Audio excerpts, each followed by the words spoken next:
என் தேவேந்திரகுல ரத்த சொந்தங்கள் அனைவருக்கும் வணக்கம். நான் உங்கள் ராஜாத்தி மல்லத்தி. இந்த காணொலி எதற்காகனா, வருகின்ற செப்டம்பர் 11ஆம் தேதி வியாழக்கிழமை அன்று சமூக நீதி போராளி தியாகி இம்மானுவேல் சேகரின் அவர்களின் குருபூஜை விழாவானது நடைபெற உள்ளது.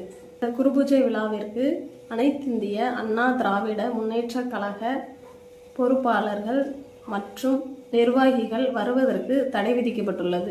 ஏன் இந்த தடை என்றால், நேற்று நடைபெற்ற பொதுக்கூட்டத்தில் முன்னாள் முதலமைச்சரும் தற்போதைய எதிர்க்கட்சி தலைவருமாகிய திரு எடப்பாடி பழனிசாமி அவர் சர்ச்சைக்குரிய பதிவை ஒன்று பதிவிட்டுள்ளார். அது என்னன்னா, அவர் ஆட்சிக்கு வந்தார்னா மதுரை விமான நிலையத்திற்கு திரு பசும்பொன் முத்துராமலிங்க தேவர் அவர்களின் பெயரை சூட்டுவதாக கூறியுள்ளார்.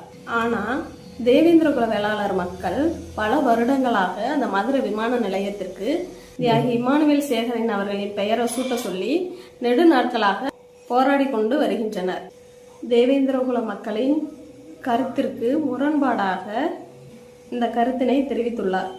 இதுவரை 60 ஆண்டு காலமாக நடைபெற்றுள்ள தியாகி இம்மானுவேல் சேகரின் அவர்களின் குருபூஜை விழாவிற்கு அனைத்திந்திய அண்ணா திராவிட முன்னேற்ற கழகத்தின் தலைமைகள் யாரும் வராததாலும் இந்த தடை விதிக்கப்பட்டுள்ளது. மீறி வரும் பட்சத்தில் சட்ட ஒழுங்கு பிரச்சனை ஏற்பட்டால் அதற்கு தேவேந்திரகுல வேளாளர் பண்பாட்டு கழகம் பொறுப்பேற்காது என்ற பதிவை பதிவிட்டுள்ளனர்.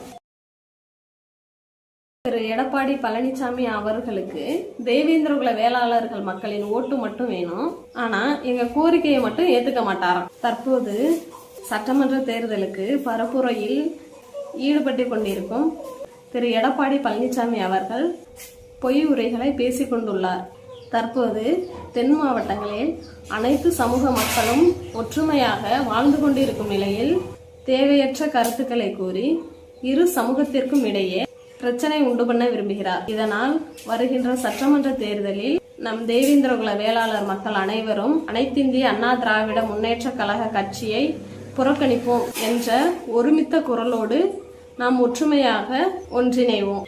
நாம் இப்படி ஒற்றுமையாக இருந்தால் மட்டுமே தேவேந்திரகுல வேளாளர் மக்கள் யார் என்பதை நிரூபிக்க முடியும்.